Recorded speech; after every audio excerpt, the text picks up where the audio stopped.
Y la Cristal, que venía de la familia Ventín, y la Pilsen Callao, que venía de capitales norteamericanos y chalacos, entraban en competencia. Y que era muy distinto a la cerveza cusqueña y a la cerveza arequipeña y a la Pilsen Trujillo y otras cervezas más.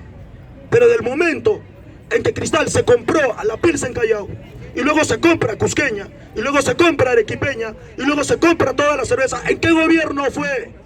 ¿De qué presidente fue? ¿Quién avaló todo eso? Alberto Fujimori. Y terminó con Alan García. Con Fujimori empezó la cosa. ¿Y eso permitía la Constitución? No. La Constitución dice, el Estado combate el monopolio. Dice combate, pero no dice prohíbe. Por eso ven que se necesita una reforma de la Constitución. Dentro del mismo capitalismo no puede haber monopolios. No puede haber un solo ofertante y muchos compradores, no, porque ese monopolio, lamentablemente, el único fin del capitalista es lucrar. No es malo, pero con su lucro, cuando jode al pueblo, cuando jode a las mayorías, nos vemos afectados todos. Entonces, cuando estos se adueñan del mercado, friega. Pero el mercado peruano es pequeñito. Entonces, a nivel de Sudamérica se la compró Ambev. Quiso venir una competencia a ese monstruo que fueron los brasileños, no pegó. Y no pegó porque también a través del mercado se puede boicotear. Inca Kola, de la familia Lindley, era la única empresa que le hizo el pare a la Coca-Cola a nivel mundial. Pero el mercado peruano es pequeñito, es 33 millones de habitantes. El mercado chino son 1.400 millones de habitantes. Los japoneses son mucho más que nosotros, son 180 millones de habitantes. Y viven en una isla. ¿Alguien le dice control de natalidad a los japoneses? ¿Alguien le dice que son muchos? ¿Que tú eres pobre porque tienes muchos hijitos? Ah, pero el PBI de un japonés es 10 veces más que el tuyo, que el de todos nosotros. ¿Qué hizo Coca-Cola con Inca Kola? Se la compró. Y ahora Inca Kola, ¿a dónde pertenece? A Coca-Cola Company. Y no solo se compró Inca Kola, se compró a Frugos. Entonces la familia Línea, ¿y de dueño de qué es? De Tambo nada más. Teníamos un grupo llamado Donofrio, que venía de la familia Donofrio, ahorita los peruanos, que te vendían pues panetones, helados, chocolates. ¿Qué vino? Una transnacional suiza llamada Nestlé.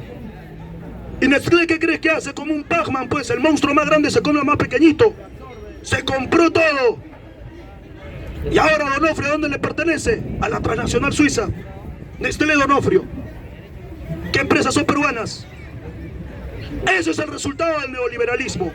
¿Y la consecuencia de eso qué es? Que el Perú ya no produzca nada.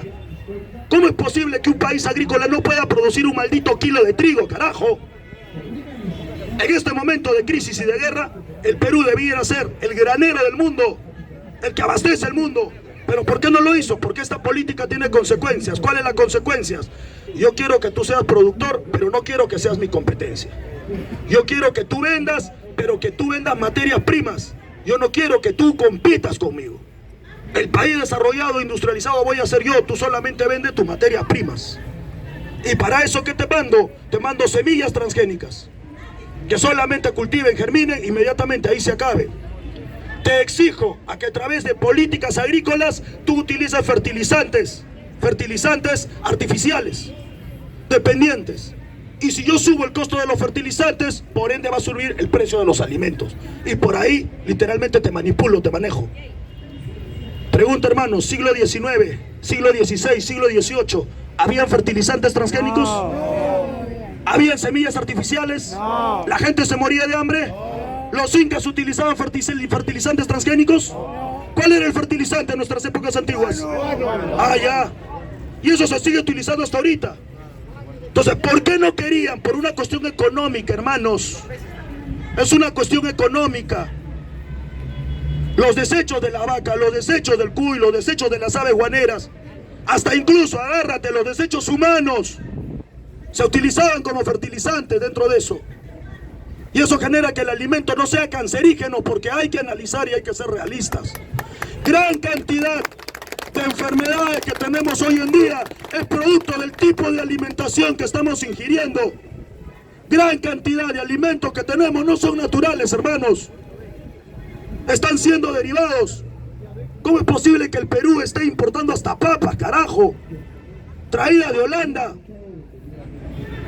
Ah, ya te das cuenta. ¿Qué ha pasado? Uno, gran cantidad de fertilizantes naturales que te está costando 50 soles, 70 soles el costal, y el otro que te están pidiendo $200, la gente por lógica, $200, 50 soles, prefiero de 50 soles, lo pone. Probablemente no voy a producir en gran cantidad, produciré de repente, no sé, pues si antes producía 200 kilos, ahora produzco 150 kilos, pero me estoy ahorrando un billetón. Y por ende, el producto a cuánto lo voy a vender, más barato. En el Perú nunca vamos a morir de hambre, grábatelo bien, desde el momento en que trabajemos. Si no hay pan, comemos papa, pues compañero, así de simple. El pituco idiota que coma su faisán, carajo, que coma sus cojudeces ellos, pues su caviar. Hay que dejarlo ahí, esos imbéciles que se mueren de hambre allá en La Molina, en Miraflores, en Churco. Que están, ¡ay! No hay que comer y sale con su olla de $700. Pobre y triste imbécil. Cuando nuestro pueblo tiene las ollas heredadas de la abuela. Cuando tenemos cucharón de palo. Lo que nosotros que hemos comido, carajo, con leña. Lo que nosotros que sabemos qué cosa no es comer un día. En la época del gobierno de Alan García, no nos va a meter el cuento el pobre y triste pituco idiota, pues. Como este imbécil que se casó con Pardo Mesones. Ese miserable que era dueño del banco, ¿qué cosa? El Banco Comercio, que estafó a toda la gente. Y cuando Alan García decretó la estatización de la banca, ¿qué hizo Pardo Mesones acá en la plaza?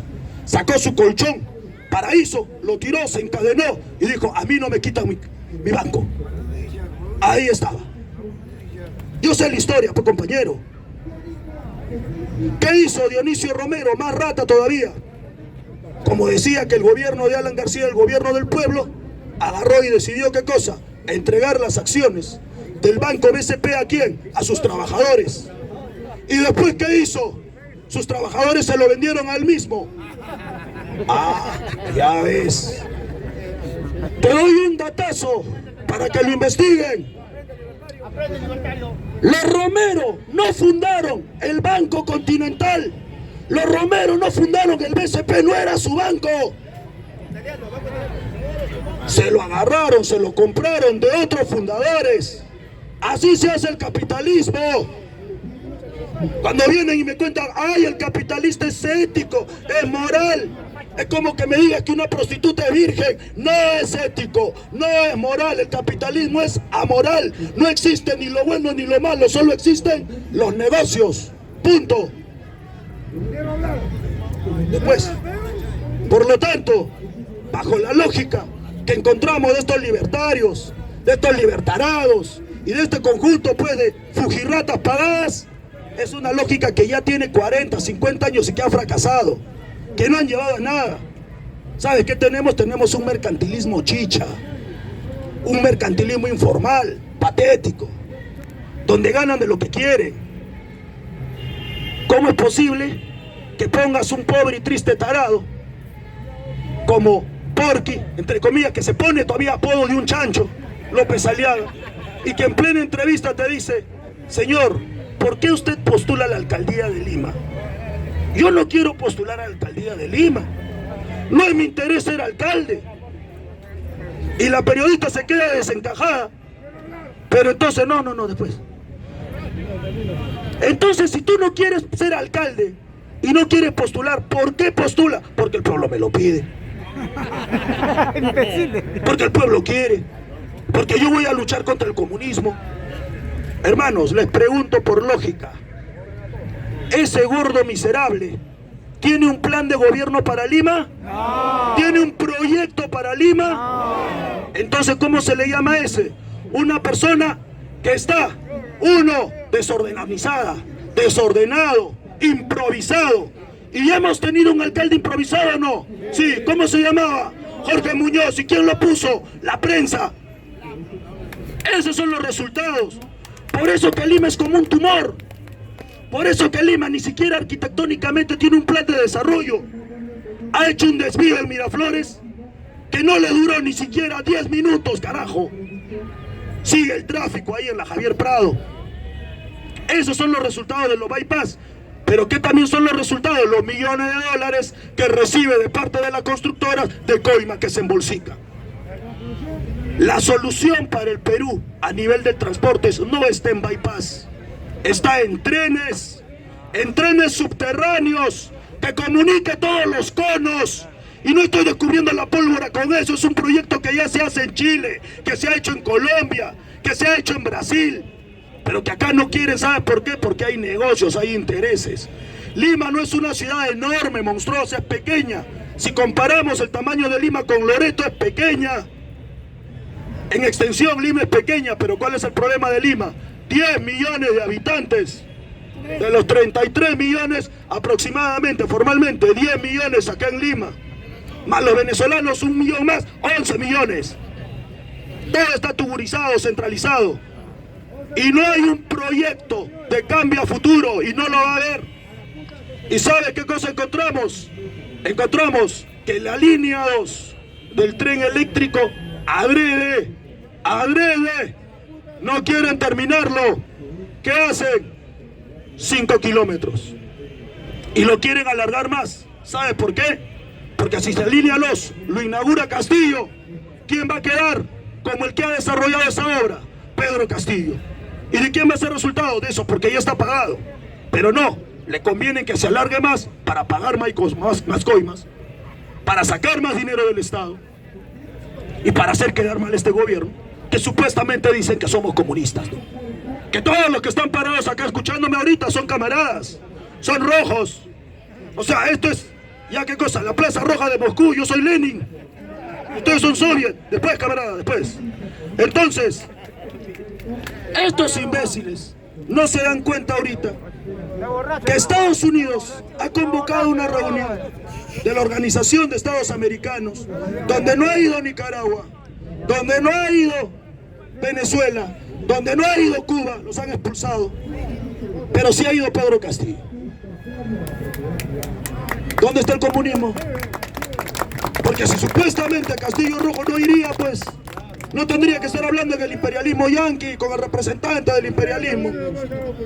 Y encima cuando te dice la doctrina Monroe de América para los americanos, viene del siglo XIX todavía. América para los americanos era contra el colonialismo inglés imperialista.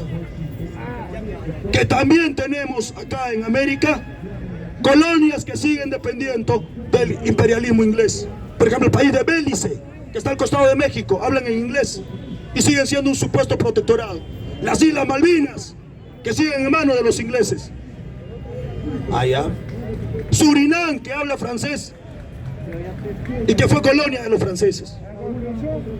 Entonces, compañeros, la oligarquía que tenemos acá es un grupo de familias que mueven sus tentáculos y que utilizan a sus títeres en el Congreso, en la presidencia y también en la alcaldía.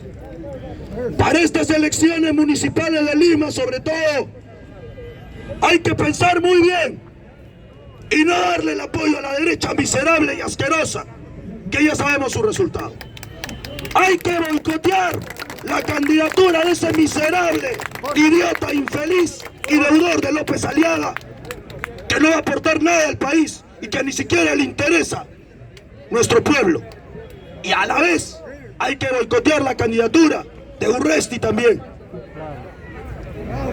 Tenemos que nosotros pensar bien si queremos un desarrollo para nuestro pueblo. Porque, hermanos, Lima no es ese grupo de oligarcas miserables, pseudopitucos que ni siquiera viven acá. Lima no es ese conjunto de fujirratas que vienen pagados en su 4x4, que te dicen hambre, y tú lo ves todo rechoncho con tremendo camioneta que tiene y que han vivido de la teta del Estado.